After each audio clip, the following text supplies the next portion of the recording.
Chapter 10, The Great Shooting Party. As soon as the doctor had driven away from the filling station, I went into the office and got out the sign that said, "Sorry, closed." I hung it on one of the pumps. Then I headed straight for the caravan. I was too tired to undress. I didn't even take off my dirty old sneakers. I just flopped onto the bunk and went to sleep. The time was 8:05 in the morning. More than 10 hours later, at 6:30 in the evening, I was woken up by the ambulance men bringing my father back from the hospital. They carried him into the caravan and laid him on the lower bunk. "Hello, Dad," I said. "Hello, Danny. How are you feeling?" "A bit woozy," he said, and he dozed off almost immediately. As the ambulance men drove away, Doc Spencer arrived and went into the caravan to take a look at the patient. "He'll sleep until tomorrow morning," he said. "Then he'll wake up feeling fine." I followed the doctor out to his car. "I'm awfully glad he's home," I said. The doctor opened the car door, but he didn't get in. He looked at me very sternly and said, "When did you last have something to eat, Danny?" "Something to eat?" I said. "Oh, well, I had, Suddenly I realized how long it had been. I hadn't eaten anything since I had supper with my father the night before. That was nearly 24 hours ago. Doc Spencer reached into the car and came out with something huge and round wrapped up in wax paper. "My wife asked me to give you this," he said. "I think you'll like it. She's a fine cook." He pushed the package toward me, and then he jumped into the car and drove quickly away. I stood there clasping the big round thing tightly in my hands. I watched the doctor's car as it went down the road and disappeared around the curve. And after it had gone, I still stood there watching the empty road. After a while, I turned and walked back up the steps into the caravan with my precious parcel. I placed it in the center of the table, but I didn't unwrap it. My father lay on the bunk in a deep sleep. He was wearing hospital pajamas. They had brown and blue stripes. I went over and gently pulled back the blanket to see what they had done to him.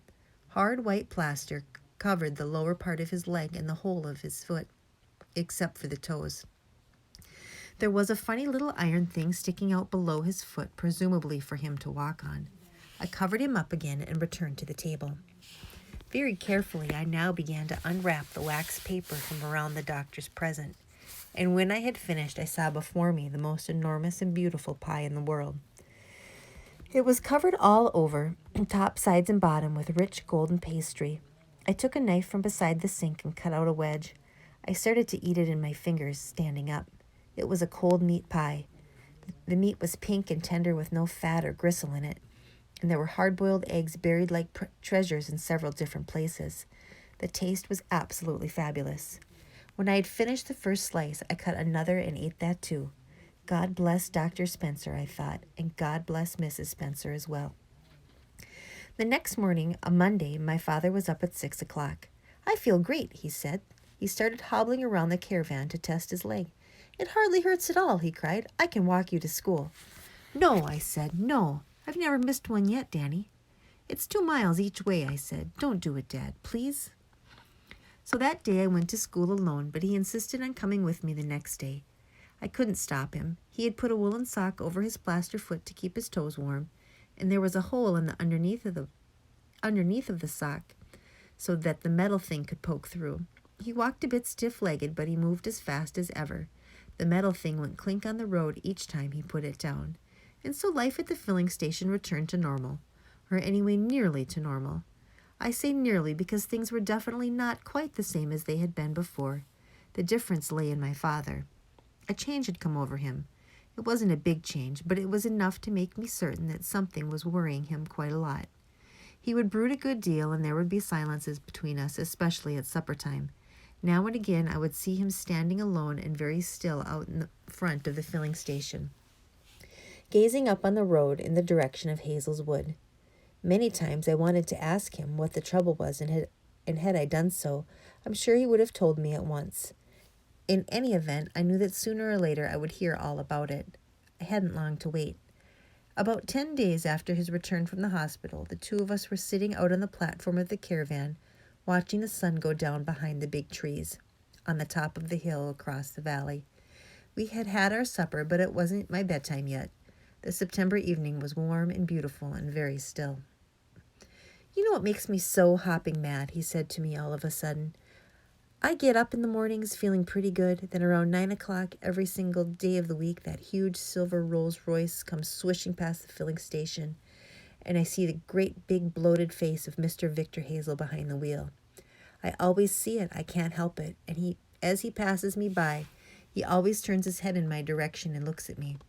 But it's the way he looks at me that is so infuriating. There is a sneer under his nose, a smug little smirk around his mouth.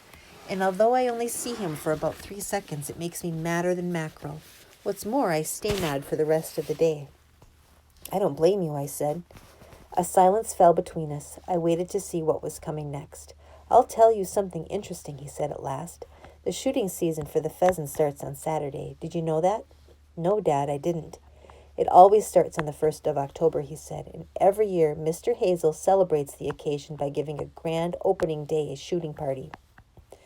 I wondered what this had to do with my father being madder than a mackerel, but I knew for certain there would be a connection somewhere.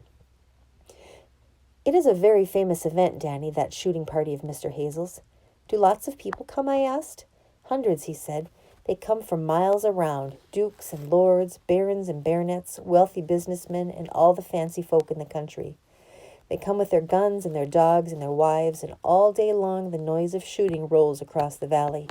But they don't come because they like Mr. Hazel. Secretly they despise him. They think he's a nasty piece of work. Then why do they come, Dad?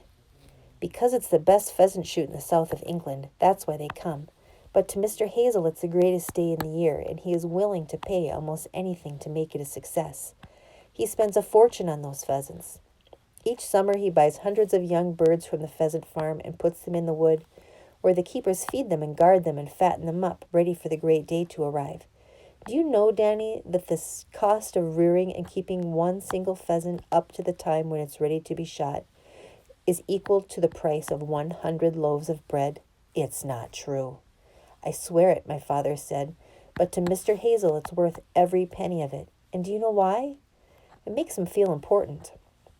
For one day in the year he becomes a big cheese in a little world, and even the Duke of So-and-so slaps him on the back and tries to remember his first name when he says goodbye. My father reached out a hand and scratched the hard plaster just below his left knee. It itches, he said. The skin itches underneath the plaster. So I scratch the plaster and I pretend I'm scratching the skin. Does it help? No, he said, it doesn't help. But listen, Danny. Yes, Dad? I want to tell you something. He started scratching away again at the plaster on his leg. I waited for him to go on. I want to tell you what I would dearly love to do right now. Here it comes, I thought. Here comes something big and crazy. I could tell something big and crazy was coming simply from watching his face. It's a deadly secret, Danny. He paused and looked carefully all around him. And although there was probably not a living person within 2 miles of us at that moment, he now leaned close to me and lowered his voice to a soft whisper. I would like, he whispered, to find a way of poaching so many pheasants from Mr. Hazel's wood that there wouldn't be any left for the big opening day shoot on October the 1st. Dad, I cried, no. Shh, he said, listen. If I only could find a way of knocking off a couple hundred of the birds and all in one go, then Mr. Hazel's party would be the biggest washout in history. 200, I said, that's impossible. Just imagine, Danny, he went on, what a triumph. What a glorious victory that would be. All the dukes and lords and famous men would arrive in their big cars, and Mr. Hazel would strut about like a peacock, welcoming them and saying things like, plenty of birds out there for you this year, Lord Thistlethwaite. And, my dear Sir Godfrey, this is a great season for pheasants, a very great season indeed. And then out they would all go with their guns under their arms, and they would take up their positions surrounding the famous wood. And inside the wood, a whole army of hired beaters would start shouting and yelling and bashing away at the undergrowth to drive the pheasants out of the wood toward the waiting guns. And lo and behold, there wouldn't be a single pheasant to be found anywhere. And Mr. Victor Hazel's face would be redder than a boiled beetroot. Now, wouldn't that be the most amazing and beautiful thing if we could pull it off, Danny? My father had gotten him so worked up that he rose to his feet and hobbled down the caravan steps and started pacing back and forth in front of me. "Wouldn't it, though?" he shouted. "Wouldn't it be beautiful?" "Yes," I said. "But how?" he cried. "How could it be done?" "There's no way, Dad. It's hard enough getting just 2 birds up in those woods, let alone 200. "I know that," my father said. "It's the keepers that make it so difficult." "How many are there?" I asked. "Keepers? 3, and they're always around." "Do they stay right through the night?" "No, not through the night," my father said. "They go off home as soon as all the pheasants are safely up in the trees roosting. But nobody's ever discovered a way of poaching a roosting pheasant, and not even my own dad, who was the greatest expert in the world." "It's about your bedtime," he added. "Off you go, and I'll come in and tell you a story."